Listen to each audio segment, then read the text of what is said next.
práctica se ha tornado un recurso ordinario, amplio y sencillo. Son recursos extraordinarios. Requieren técnica mucho más avanzada. ¿En qué? ¿Pero qué hablamos de técnica, Juan? Bueno, si yo le dije que en todos los recursos hay que ser breves, hay que ser claros, hay que ser concisos, acá más todavía. Sí, en realidad hay que ser siempre así. Pero acá hay que serlo más todavía, más breve, más sencillo, más claro, más conciso. Los buenos recursos son cortos y son tan claros que el que lo lee dice, este tipo tiene razón. Entonces, acá aún más. ¿Por qué? Porque aparte, quien juzga acá está más habituado a este tipo de recursos, mira algo, vio un error, ¡pum!, afuera. En medio es así. Hasta el carácter de las personas que juzgan este tipo de recursos es más rígido. ¿Por qué? Porque si uno quiere hacer un recurso extraordinario, significaría que uno supuestamente tiene una técnica más avanzada recursiva. Entonces, si uno va como técnica avanzada recursiva y no la tiene, el que lo lee, algunos, si fuera yo me calentaría. Agarro recursos, llegó el recurso acá, mirá este que me dice tal cosa, uno rompe esta porquería y lo mando al colegio, después nunca lo hacen. Yo haría eso si fuera yo. Si yo lo mando y lo hago puré. ¿Por qué no le echo reguito a la gente? Lo veo yo así. Pero nadie lo hace, nadie es tan estricto como yo. De hecho, una vez estaba viendo para un poco de IA, pues yo dije que iba a hablar de la IA. Y había creado un prompt para estudiar recursos, para ver los recursos. Eso es demasiado rígido, dejate de romper. La IA me puso que era demasiado rígido.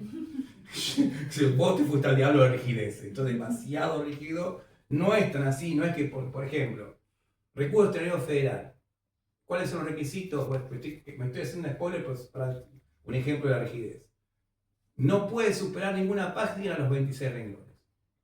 Entonces, el numerito de índice cuenta como renglón. ¿Sí? 27, le puse todo 27 afuera. Yo ni lo miro. Artículo 1, acordada 4, 2007.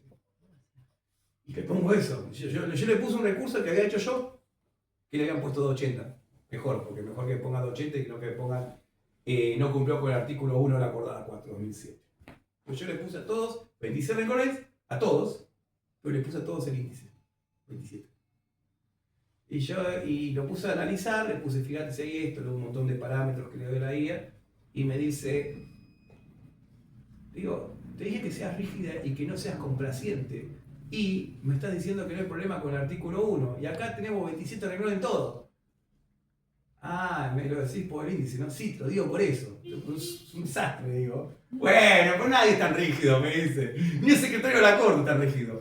Pero si me pongo en rígido, el índice es un... ¿Qué es renglón? Una línea que empieza.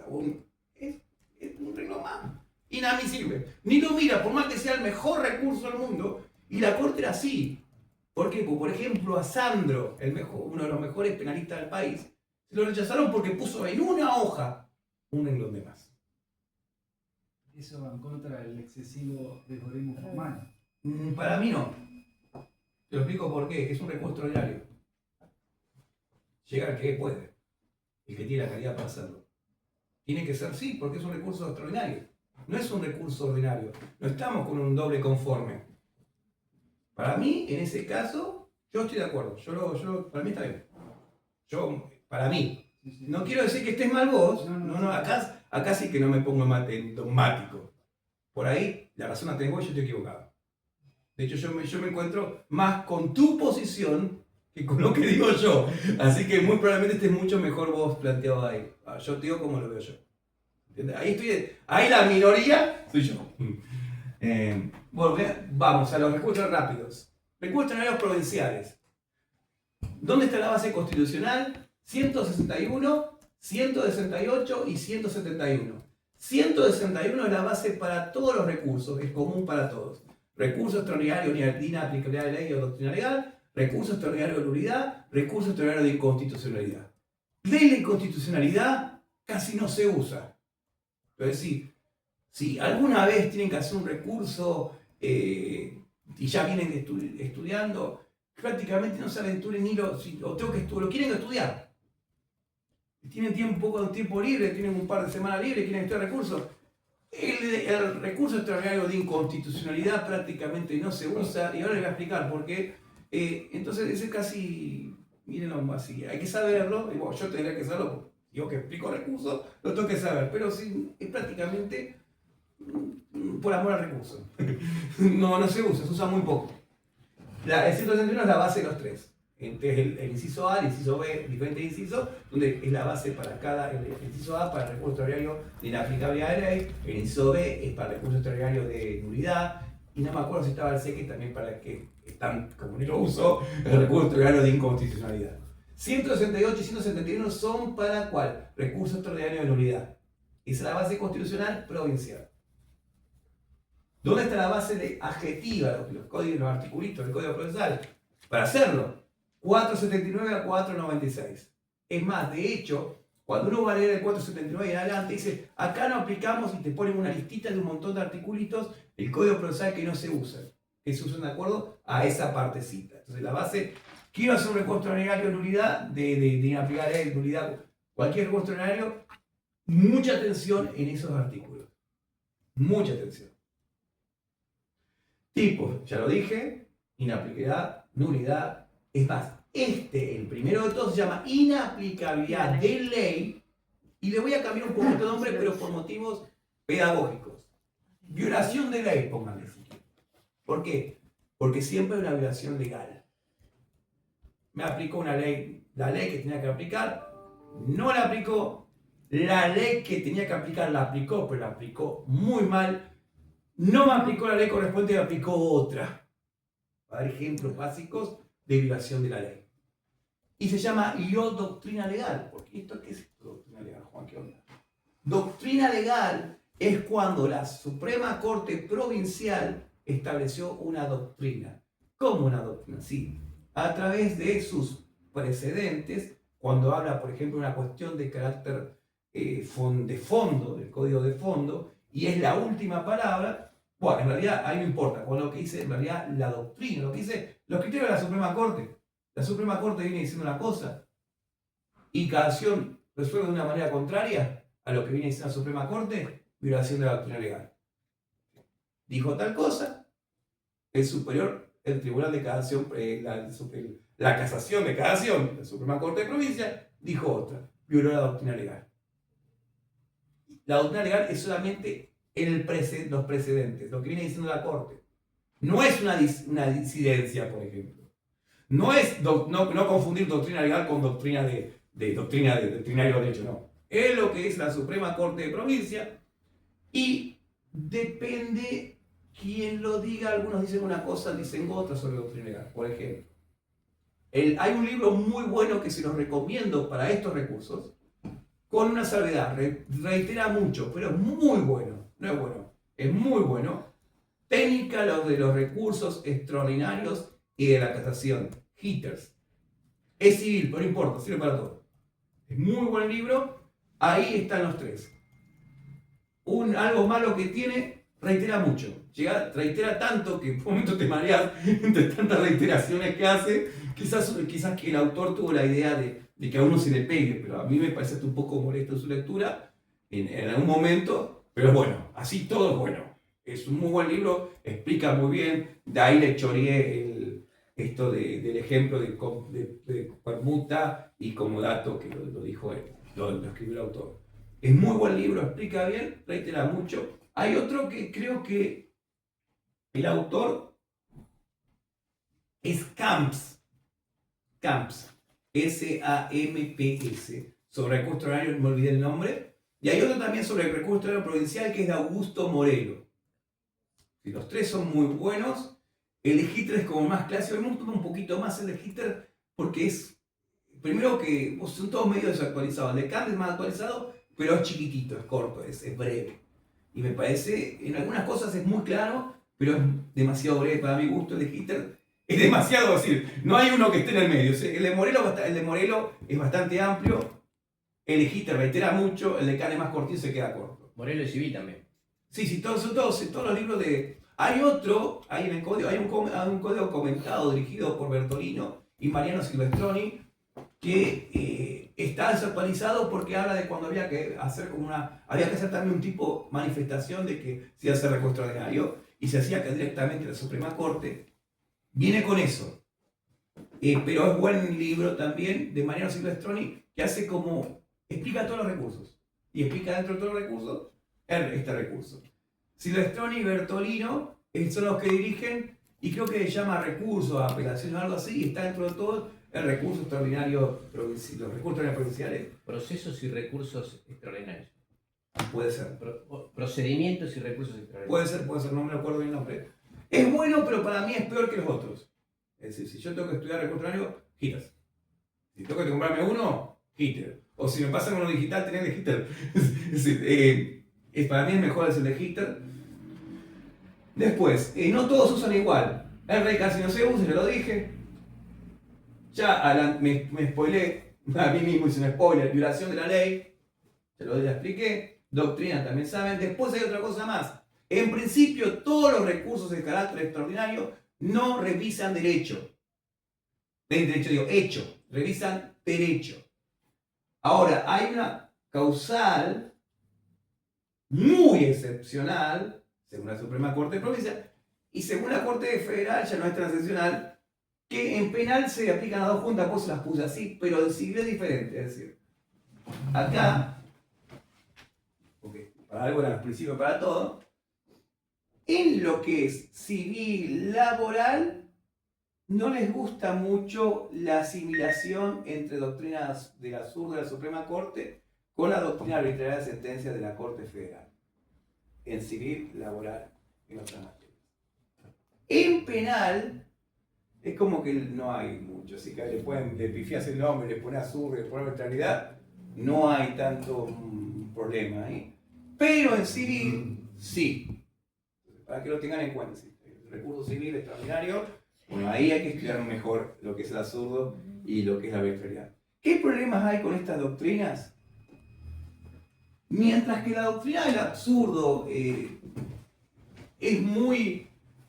Hay muchos conceptos, es difícil, si bien Kant lo hace una reconstrucción bastante buena en su libro, no logramos un concepto unívoco, ¿no? Un concepto que siempre lo tiro y es este. Por ejemplo, ¿qué es una sentencia absurda? Aquella cuando se interpreta un error grotesco en la interpretación de la prueba. Esa es como una conceptualización de una sentencia absurda. Otro más, cuando una violación palmaria de las reglas de la lógica. Más que dar un concepto, la Corte Provincial habla de las causales de absurdo. Nunca, como que no da un concepto. En cambio, cuando yo hablo de arbitrariedad, dice aquella decisión que no es una derivación razonada del derecho vigente con arreglo a las circunstancias de la causa. Siempre el mismo concepto. ¿Ven la diferencia? Mientras solo yo no puedo encontrar el concepto, ¿cuál es? ¿Cuál es? En cambio, en arbitrariedad de sentencia de la Corte Suprema de Justicia de las Naciones, no es una derivación de la razonada del derecho vigente con arreglo a las circunstancias de la causa. Por lo tanto, no es un acto jurisdiccional válido y viola las garantías de defensa del juicio del debido proceso, artículo 18 de la Constitución, que esta doctrina resguarda. Es sencillo. Siempre hizo lo mismo y después tenemos las causales. Afirmaciones de carácter dogmático, apartamiento de las constancias de la causa, fundamentos de carácter aparente, autocontradicción, exceso ritualista y más. Son 13, 12, 14, depende. La Corte dice que son 13, en algunos libros son 15, eso es arbitrariedad. En absurdo no hay tanta esta sistematización, no es tan fácil de encontrar. Ni siquiera, por lo menos para mí, la base que uno busca, JUBA, está tan buena como la de la Corte. La Corte es buena. Nulidad. Entonces ya, repasando RIL, recurso extraordinario de aplicar la ley, cuando se viola la ley, cuando hay una violación de la doctrina legal y cuando hay una sentencia que es absurda o arbitraria conforme estas doctrinas. Doctrina de absurdo provincial, doctrina de la arbitrariedad de sentencia nacional. siempre ahí hay cuestión federal. ¿Por qué? Porque ambas doctrinas, esto sí lo comparten, tratan de proteger y resguardar las garantías de defensa en juicio y de debido proceso del artículo 18 y 40 de la Constitución Nacional y 11 de la provincial. Nulidad. Perdón la rapidez, pues son puntas.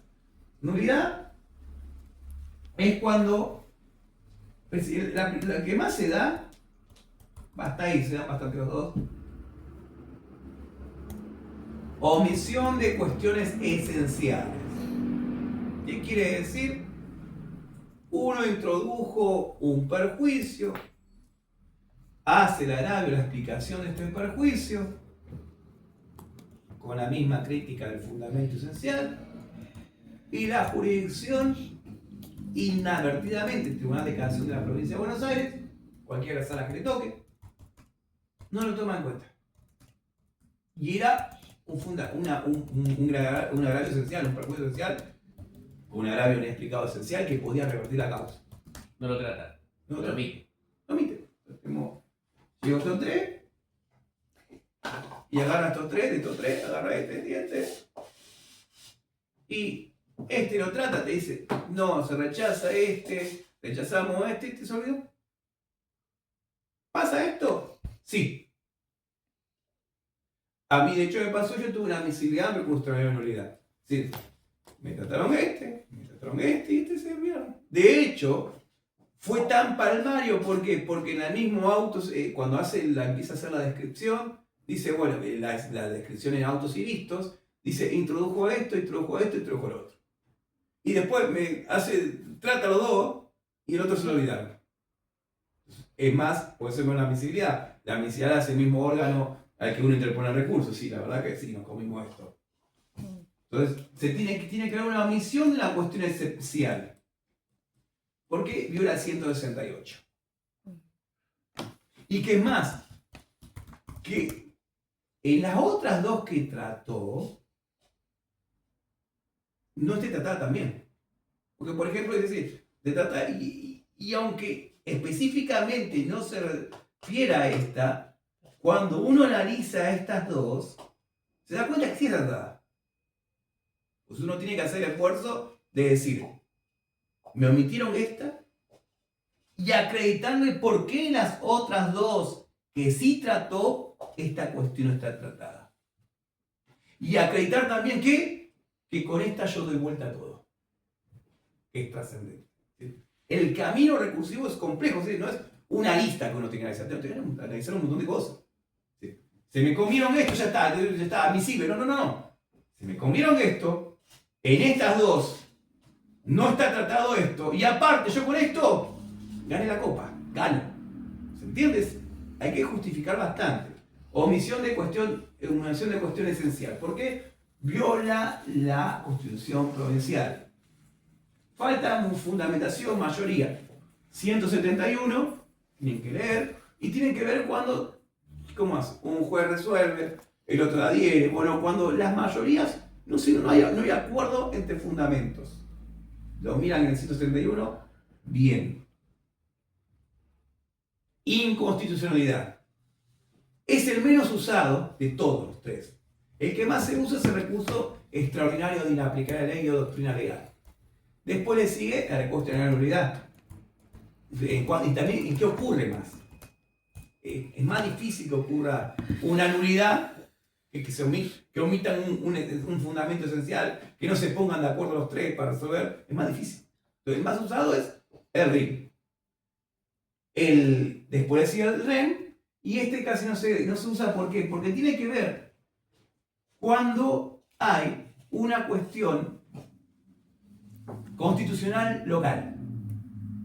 Y esa cuestión constitucional local es trascendente. Y porque es trascendente, me puede dar vuelta el juicio. También requiere los mismos requisitos que requieren la cuestión de carácter federal: introducción oportuna, mantenimiento, línea argumental, etcétera, etcétera. Pero como le dije, casi no se usa. Cuando hay una cuestión porque ahora me van a decir, tener la Constitución provincial que dice lo mismo, son parecidas. Cualquiera que lo lee advierte que son medio copy-paste. con otros articulitos. Bueno, cuando la cuestión se repite, corresponde a RIL. Yo repito, no. Che, Juan, pero acá, no. Acá, como se repite, Historia Nacional dice lo mismo, vas por RIL. Ya no se usa este recurso, que es el recurso extraordinario de inconstitucionalidad. No lo entendí eso, ¿me lo puedes poner? Sí. Cuando uno lee la Constitución provincial y lee la nacional, son parecidas. Resguardan prácticamente lo mismo. Si yo tengo un problema con una violación constitucional en la Constitución Nacional y también lo tengo, la Constitución Provincial dice lo mismo, no va a extraordinario de inconstitucionalidad, corresponde a RIL. A pesar que fue una violación provincial, ¿se entendió? Sí. Ahora vamos a REF. Rápido.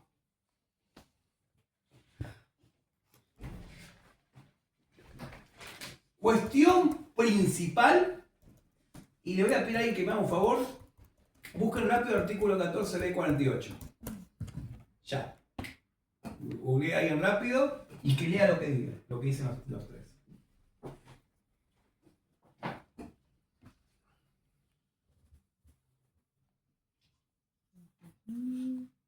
Una vez radicado. Sí, eso. ¿Lo puedes leer, por favor? Dale. Una vez radicado un juicio ante los tribunales de provincia, será sentenciado y fenecido en la jurisdicción provincial y solo podrá apelarse a la Corte Suprema de las sentencias definitivas pronunciadas por los tribunales superiores de provincia en los siguientes casos. Cuando el pleito se haya puesto en cuestión la validez de un tratado, de una ley del Congreso o de una autoridad ejercida en nombre de la Nación y la decisión haya sido contra su validez.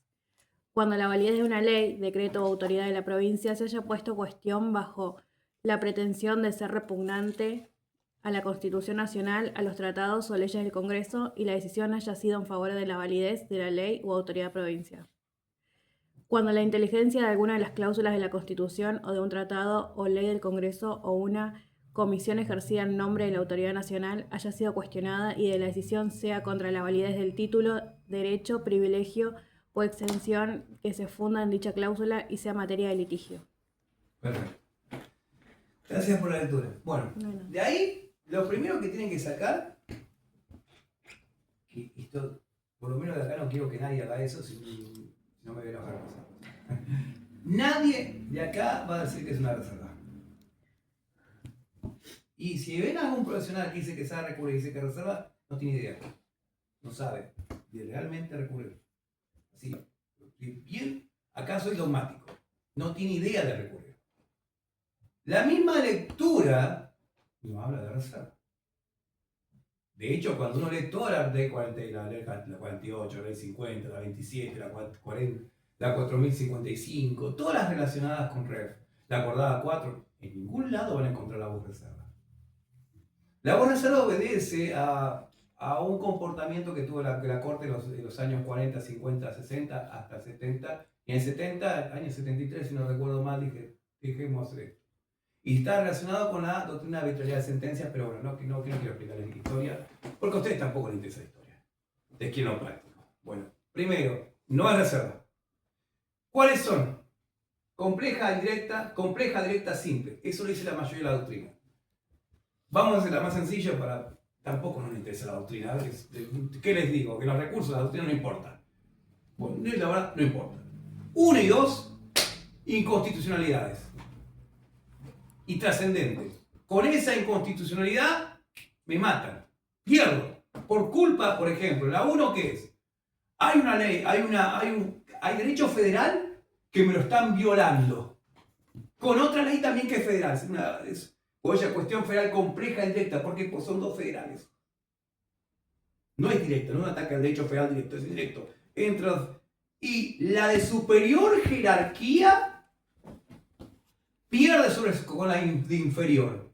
Y eso perjudica al recurrente, que lo hace perder. No es solamente, bueno, se violó y por ahí perdés con otra cosa, no. Te hace perder el litigio. Por eso le llaman requisito de trascendencia de la cuestión federal. Para decirlo bien sencillo, se agarran a trompadas 2 leyes federales. La ley federal superior pierde con la inferior. Y eso a mí, la aplicación de la ley inferior, me hace perder el juicio porque yo tenía mi derecho asentado en la ley federal de superior jerarquía. ¿Cuándo tengo que denunciar esto? En la primera oportunidad que me ofrece el proceso. Por ejemplo, yo sé la existencia de una ley federal de inferior jerarquía que la están aplicando sobre ley federal de superior jerarquía en la que me ha hecho. Si estoy haciendo civil, en la demanda. ¿Es una reserva? No. Tiene que haber un desarrollo argumental, hay que explicar por qué, etcétera, etcétera. Compleja directa. Hay una ley local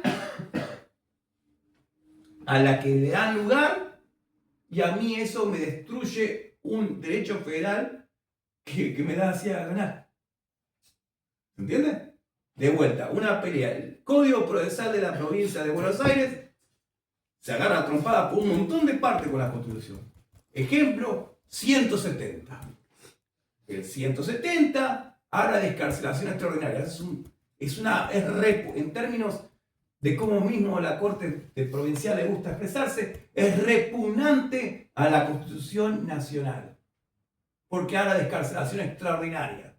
Y yo lo único que sé es que la Corte Interamericana dice que lo único extraordinario tiene que ser la prisionerización. Estamos todos al revés.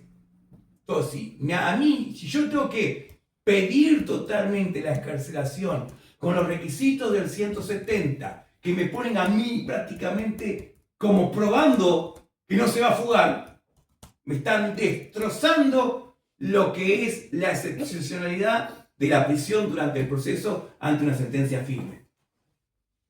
¿Cuándo tengo que hacer esto? En la primera oportunidad que me ofrece el proceso. Y requiere bastante de técnica. Esa es una cuestión compleja directa, porque directamente una ley local está destrozando el derecho federal. Simple. Tengo derecho federal que me hace ganar. No hay una. No hay una pugna. Buenas noches. No hay una pugna, pero esa ley federal aplicada directo me hace ganar. Tengo que introducirlo. ¿Y cómo sería un caso, por ejemplo, concreto? Que te respondan en una excarcelación que... No, la introducción tiene que ser previa porque tiene que ser la primera oportunidad que te ofrece el proceso. No tiene que ser posterior. Ya para esta oportunidad es temporal. Yo introduzco el tema federal en la primera oportunidad que me ofrece el proceso. Aplíquenme directamente el artículo 7 de la Convención Americana de esta manera. Punto. Y con esto yo gano. No solamente la denuncia de la disposición jurídica. La denuncia de disposición jurídica, denuncia del derecho, principio de garantía, línea argumental. Bueno, hacerlo así. Te dicen que no, bueno, ahí te violaron la Constitución. Te violaron eso, hay que mantener. Sigo peleando. Insisto con esto. Todas, por eso dicen, ¿qué dicen? Todas deben ser introducidas y mantenidas correctamente. Arbitrariedad. También, por esto, las primeras, las anteriores, son las cuestiones clásicas del recurso federal. Esta es la anormal. Que bueno, no le voy a contar la historia, lo que sí que ya está recontra aceptada, y no solamente recontra aceptada, sino que la causal que más hace que haya recursos extraordinarios de la arbitrariedad. Lo que es la excepción es la regla, en cuestión de admisibilidad y procedencia del recurso federal. Puede surgir en el último de todo, ya sea Suprema Corte de la Provincia de Buenos Aires, un Tribunal Superior de Justicia de la Ciudad Autónoma de Buenos Aires, o en la Cámara Federal de Casación Penal, que me haga una arbitrariedad, y que ese acto arbitrario, con ese acto arbitrario fue puesto como fundamento la decisión y eso me perjudicó directamente, o puede ser que haya pasado antes y que me hacen el acto arbitrario, yo renuncio y no me va a morir y sigo peleando. Para hacerlo bien que se entienda. Tiene que ser introducida y cuando hay una cuestión arbitraria, cuando hay un acto arbitrario, ese acto arbitrario fue trascendente y al ser trascendente hace que yo pierda, tengo que decirlo en el primer acto procesal posterior. Lo tengo que introducir, lo tengo que mantener y debe ser tratado conforme en provincias Estrada, Di Macio y Cristóbal. Y en lo que es el ámbito territorial de la Ciudad Autónoma de Buenos Aires, aunque está medio, no le gusta mucho, de hecho la Cámara Nacional de Declaración Criminal y Correccional y las cámaras laborales y todas las cámaras dicen que no, lo que tiene que tratar en superior tribunal de la causa es, según la Corte, no según las cámaras, es Superior Tribunal de Justicia, Tribunal Superior de Justicia de la Ciudad Autónoma de Buenos Aires. Pero esto es muy largo de explicar. Bueno, acá en provincia, Cristóbal de Macio Estrada. Fuero federal en penal, denuncio. Fuero de territorio de la Ciudad Autónoma de Buenos Aires, siempre que no sea algo federal, Levinas, Tribunal Superior de Justicia de la Ciudad Autónoma de Buenos Aires. Extracto arbitrario lo introduzco, lo mantengo. Base procesal, bueno, el articulito del Código Procesal Civil Nacional. Acordadas, la 4, que para mí es una obra de arte. ¿Por qué? Porque ¿qué hizo la acordada 4? Vino resumiendo todo lo que la Corte venía diciendo. No es que fue que se le ocurrió un día, no, hizo un resumen bien claro de sus diferentes criterios y los puso en una acordada.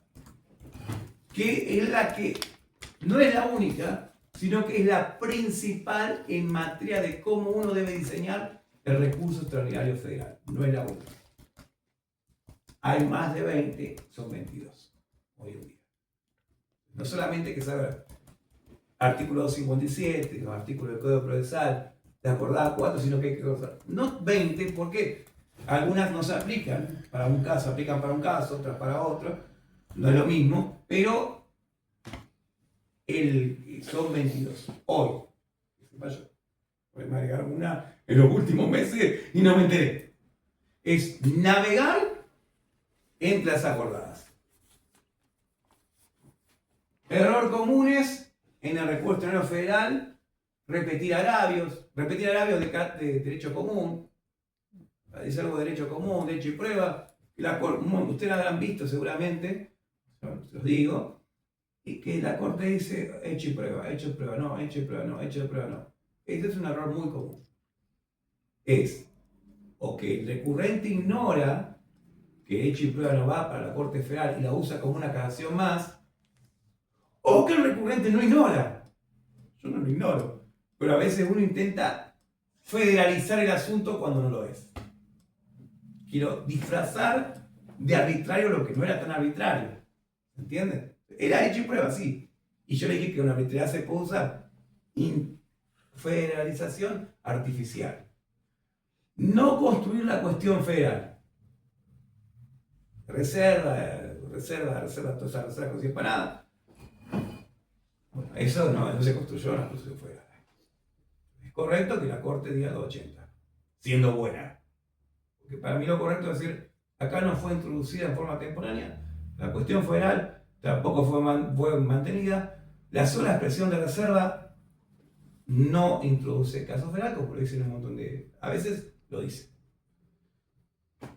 Queja. Encima no me tomo nada. La queja no es sobre el fondo, es sobre el acceso. Eso ya lo saben, y tiene que ver con revertir el juicio de admisibilidad negativo por parte del Superior Tribunal de la Causa. Clave final, cada recurso tiene una lógica un poco distinta. Vieron que los recursos provinciales difieren bastante del REF. Este es un tip para los dos. Esta frase no es mía. Él no dijo judicatura, esa partecita es mía, pero otro no. El hijo de Hitters, Juan Manuel, me dijo, te matan por la forma. Hay que sortear la forma.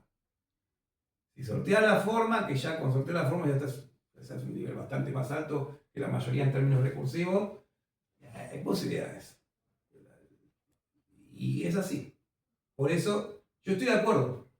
Yo no puedo decir, yo estoy de acuerdo que lo hagan puré. Y para mí la Corte es demasiado benévola. De hecho, había escrito la doctora Carmen Ajibay que yo estaba bastante de desacuerdo con la doctrina de arbitrariedad de sentencia. De hecho, hice un artículo de cómo aprendí a desconfiar de la arbitrariedad de sentencias. Una Corte Federal no es para estar revisando todo. ¿No es para? Revisar todo. Las cortes serias de todo el mundo, 300 casos, 4, no revisan. Que en Estados Unidos, por ejemplo, no revisan muchos casos. Entonces, como matan por la forma, y es verdad que matan por la forma, no es solamente tener razón, sino también saber cómo llevarlo hasta el final. Incluso un caso federal, cómo mantenerlo. Y la Corte, que hoy más o menos, si no recuerdo mal, analiza más de 17.000 causas por año, la brevedad es esencial. Y no poner cosas que al secretario letrado de la Corte haga que se ponga de mal humor. No doctrina por doctrina, no cita de jurisprudencia, todas esas malas palabras, malos usos, no. Si no hay que enseñarle derecho al juez, porque el juez sabe el derecho, ¿cuánto más en el high level? Hay que enseñarle no. Es cuestión de sentido común. Para decirlo bien que se entienda, no hay que hacerse lindo con la Corte. La Corte busca, bueno, ¿dónde está la violación de derechos federales? ¿Es trascendente? Ok, vamos a decirle que sí. ¿Se violó un criterio nuestro? Ok, vamos a decirle que sí. Más corto. Y también aplica, bueno, todo lo que dije, antecedentes, recaudo de admisibilidad, autosuficiencia, suficiencia, etcétera, etcétera. También es verdad que no es para improvisar, es literalmente otro nivel. Esto se aprende principalmente para mí estudiando.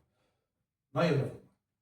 No hay, la experiencia no hace que una persona haga un recurso extraordinario y menos, para mí el más difícil es el inaplicabilidad de ley. Menos hace que lo hagan bien. Los años no hacen que una persona sea mejor en algo, es un entrenamiento.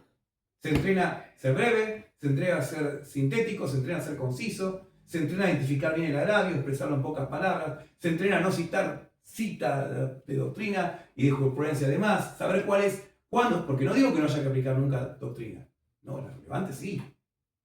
Nunca jurisprudencia, no, a veces sí. Un cortito de cada uno de las salas y todas las salas es lo mismo. O precedentes, sí, ¿cómo que no? Hay que dosificarlos, hay que ponerlos justos, hay que ponerlos que puedan hacer que la jurisdicción diga, acá este tipo tiene razón. Acá hay error y acá lo justifica muy bien y aparte da un buen fundamento jurídico a través de un precedente o jurisprudencia. Consejos, bueno, todo lo que es recursos, son habilidades que por desgracia no son entrenadas en líneas generales, no sé hoy, no conozco tantas personas de hace poco que están recibidas, pero que en líneas generales, por lo menos en mis tiempos, no se entrena mucho en la facultad. No sé cuál fue la experiencia de ustedes, pero por lo menos mi experiencia fue de un modelo, 2 modelos, 3 modelos, un poquito de técnica de argumentación y arreglate. Y después en la vida profesional, otro modelo y arreglate. O tenés un modelo de esto, tenés un modelo de otro, y después todo lo contrario, es pongan citas de doctrina, pongan jurisprudencia, y si yo tengo una ley clarísima y esa ley me da la razón, yo cuando le pongo doctrina además, cuando yo pongo doctrina de jurisprudencia y ya lo hago en interpretación, la estoy debilitando. Si la ley me da la razón a mí y es clara como el agua, yo estoy debilitando mi argumento con cita jurisprudencial. ¿Entienden el punto? No la hago más débil. Ahora, si yo tengo una ley que no es tan clara, yo tengo que tratar de hacerla, llevármela a mi lugar. Algunas técnicas muy cortas hay un principio que se llama principio, que es un principio de derechos humanos, principio pro homine.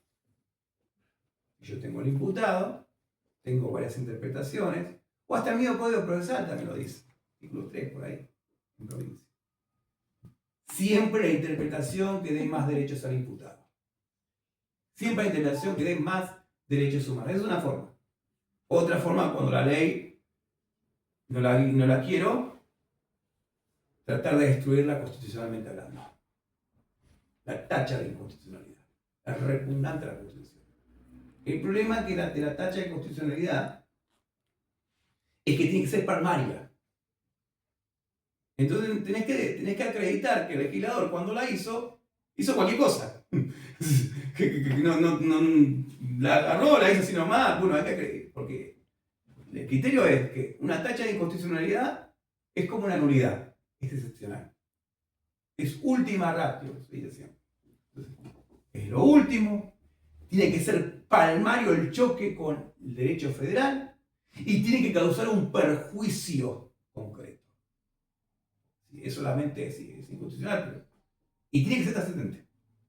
Me tiene que perjudicar de tal manera que gracias a esa disposición jurídica pierdo.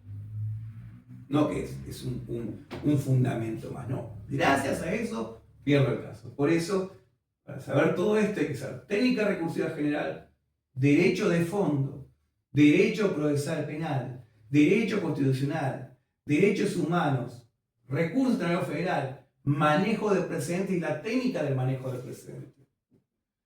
Técnica de aplicación de fallos, teoría de la argumentación que enseña también a cómo hay que ser breve, cómo hay que ser conciso. Ahí los mejores teóricos son Alessi, Atienza, Amado. Por eso, en recursos, para mí hay que poner un poco más de lo que uno pone y como decía el jurista, por lo menos eso yo. Amado.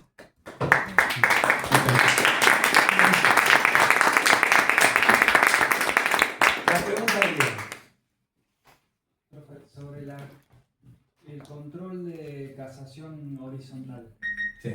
El recurso va a la sala directamente que justamente nosotros queremos recurrir esa sentencia.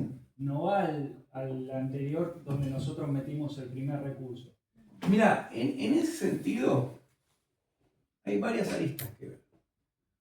Una es, recuerda lo que yo les digo de una cosa lo que dice la Corte y otra cosa lo que dice la ley. ¿Qué es lo que es siempre obligatorio? Lo que dice la ley.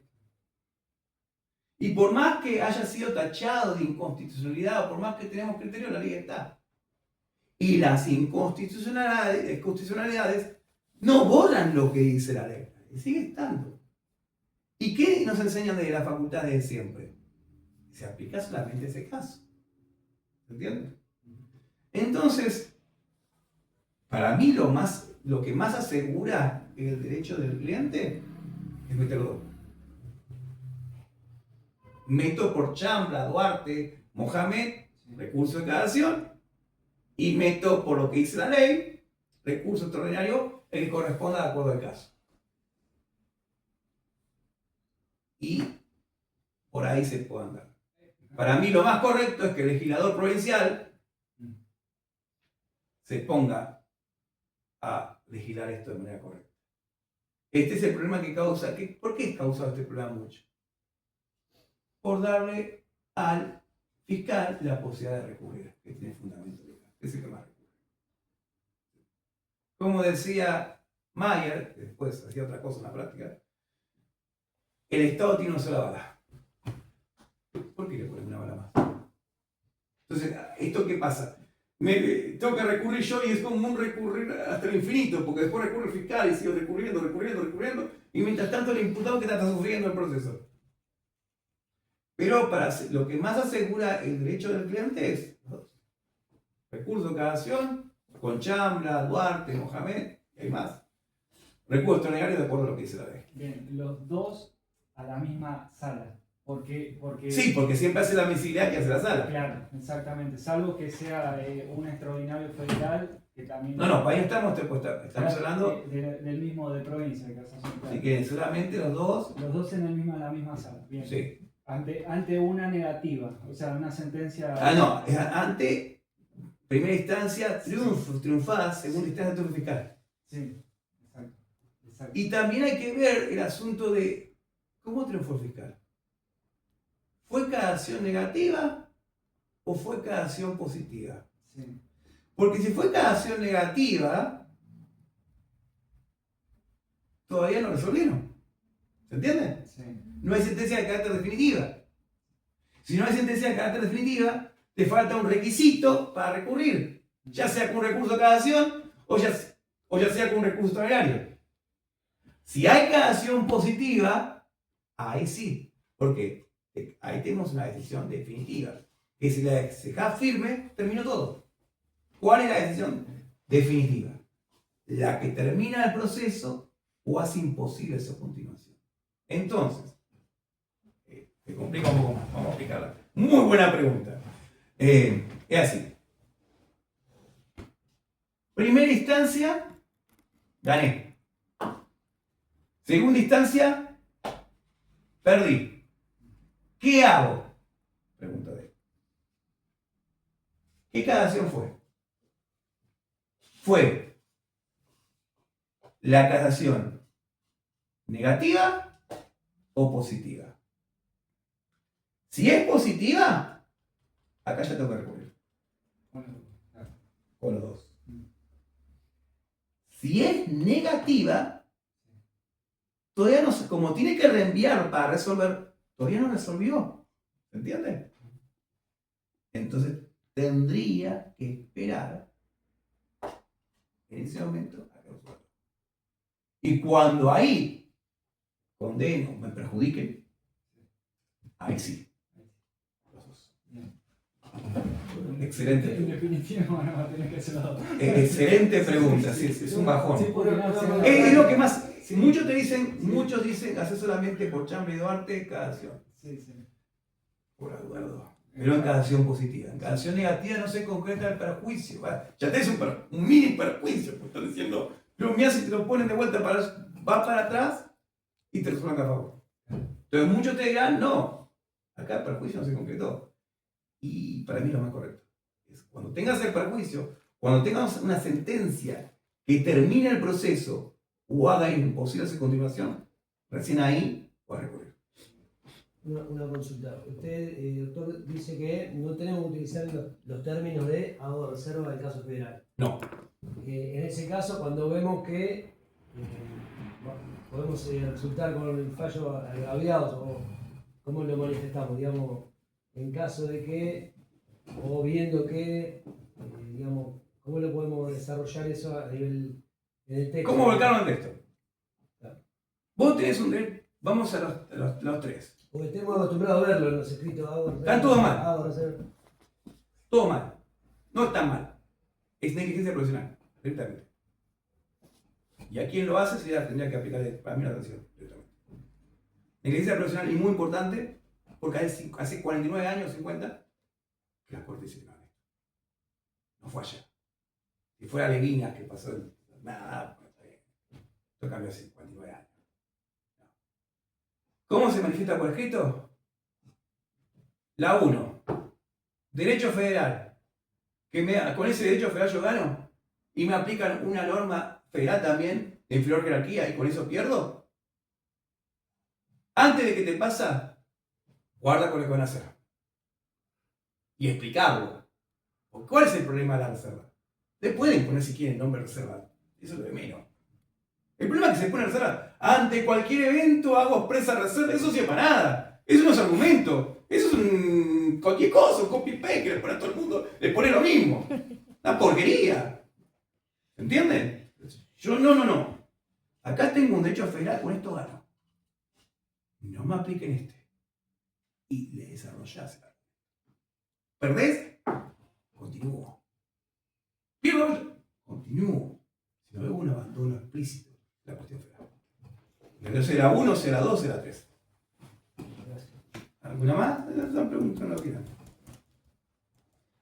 Entiendo que debe haber sucedido porque es mucho más cómodo para los abogados poner hago reserva que desarrollar esto que usted dice. Nadie lo hace. Bueno, nadie, pero pocos lo hacen. Tengo que desarrollar una línea argumental. Tengo que realizarlo con las circunstancias de la causa. Tengo que hacer un argumento. No bastan las fórmulas sacramentales. Esto es sentarme y hacerlo. Y es más, hay uno, de acuerdo a los códigos procesales, que tiene una punta. ¿Dice que hay que hacer una cápite con reserva y todo eso? No. Nadie está obligado a hacer lo que la ley nos manda. Hay que volcarlo procesalmente y cada uno lo puede hacer en su estilo. ¿Por qué? Porque la Corte dice no hay fórmula sacramental. Una pregunta.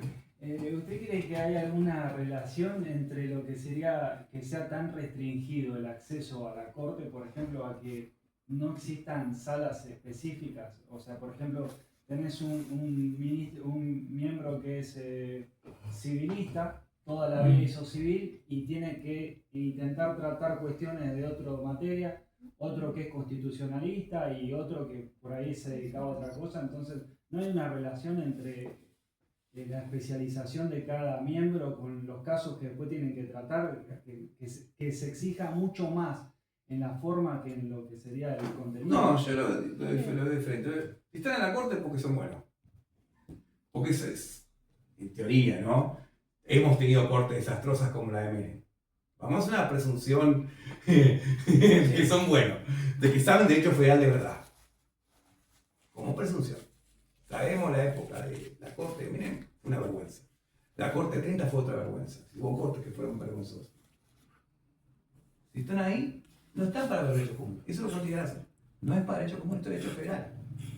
Entonces, si es derecho federal, lo pueden. Por ejemplo, no tengo la calidad para estar en la corte federal, no. Pero soy constitucionalista. Yo he recurrido en civil. Y yo sí, no sé, de verdad no sé. Soy especialista en procesal civil. Soy especialista en constitucional. Ahora estoy haciendo una maestría en constitucional, en derecho constitucional. Ahora, me preguntás de civil. Lo más básico de un daño y perjuicio, no caso una. ¿Me entiendes? ¿Y entonces por qué puedo recurrir? Porque es la técnica de recurso federal. Si tengo al colega que sabe lo de derecho fondal, el derecho de fondo, él me dice, che, Juan, así que me lo explica el Instituto de Civil, me explica, ahora entendí, ahora vamos a hacerlo juntos, ¿entiendes? Lo mismo, la corte tiene un montón de secretarías. La Secretaría Civil, la Secretaría Laboral, la Secretaría Penal, la Secretaría de Contencioso Administrativo, la Secretaría de Justicia Ordinaria. Las secretarías saben sobre ese fondo. Sí. Con el conocimiento de los constitucionalistas ya está. No, eso no había una restricción. Es más, yo repito, para mí el problema de la Corte es que está abrumada de trabajo y le llegan cualquier cantidad de recursos que están muy mal hechos. Sí, en la parte se ve mucha, en general, no sé, por lo menos lo que yo veo a grandes rasgos, las cantidades de inconstitucionalidades que se plantean por ahí en la parte laboral, es que en penal que te den una inconstitucionalidad es muy difícil. Plantear una inconstitucionalidad ante un juez de garantía. Pero ¿qué suele pasar con un tip? Eso porque ustedes vinieron, no lo tiraron. Y porque se van a la tarde. La trascendencia es lo que falla en todas las inconstitucionalidades. Con esto pierdo. ¿Qué pasa con las inconstitucionalidades en los escritos? Es 2 acápites. Con suerte. Y no lo hacemos como algo central. Entonces ya hay una cuestión federal. ¿Se entiende? Si yo tengo algo federal, es importante. Está bien, tiene que. Lo constitucional, la técnica tiene que ser más breve todavía. ¿Por qué? Porque dice el choque con el derecho federal tiene que ser palmario. Y hago un ejemplo clarísimo. Mi ley, el decreto 70 del año 2023, los decretos son urgentes. Cuestiones muy restringidas. 99 de la Constitución. Hizo el decreto, y yo soy liberal. Todos saben que yo banco mi ley. Un montón de cosas, otras no. Pero como constitucionalista no puedo decir que bien mi ley. De hecho, mis compañeros en el programa me todo, ¿qué decís? Y yo me quedé a esconder, no sé, no sabía qué hacer. Hizo un decreto, el más amplio de toda la historia de decretos. Todos hicieron decretos. Cristina, Alberto, cualquiera, todos los presidentes. Milei hizo el más largo de la historia. Ya eso, ya sin entrarme a mirar, ya es constitucional por sí mismo. Ya que se llama excepcional, es un súper decreto. Que había una pandemia 2, no. No había emergencia, decreto súper largo. Era constitucional súper, bueno, eso es palmario. Tiene que haber algo que vos digas esto. Como el título de escarcelación extraordinaria. Eso es palmario. Por Dios. La prisión es extraordinaria, no la escarcelación. ¿Qué están haciendo? Que se tomaron el 312 del Código Procesal Penal de la Nación. Que habla prácticamente que el juez tiene que hacer la prisión, con el procedimiento tiene que hacer la prisión preventiva. también es cualquier cosa. Y así les voy a nombrar, porque hay que tener en cuenta esto de los códigos procesales. Casi todo fue, no el Código Procesal Penal de la Ciudad Autónoma de Buenos Aires, pero muchos fueron hechos antes de ¿qué? La reforma. Entonces, el que lo hizo no veía el futuro. Entonces, en un montón de articulitos son inconstitucionales palmariamente. Quizás no con la Constitución, pero sí con los instrumentos de jerarquía constitucional que se fueron puestos en la Constitución, con la misma jerarquía, conforme al artículo 75, inciso 22, y que después se añadieron 3 más. La Convención Interamericana de los Derechos de las Personas Discapacitadas, la Convención contra las personas con las personas adultas, y después hay otra más, pero no estoy acordando. 14 instrumentos. Los 11 de la Constitución, 3 más. Pero por ahí, el Código Procesal está todo bien con la Constitución, pero después pasó el tiempo, después del 94, y se añadieron instrumentos de la parte de los 11, se añadieron más, y quedó por el tiempo quedó fuera de la Constitución. ¿Entiendes? Entonces, si la cuestión es federal, si el caso es federal, no solamente con la Constitución, también con las leyes internacionales, federales, yo tengo que decirle, y tiene que ser trascendente, si no, no hago nada. No hay tanto caso federal como uno cree. La diferencia es que mientras que el que sabe esa parte del derecho lo distingue más rápido. ¿Okay? ¿Alguna más? Ahí está, terminamos.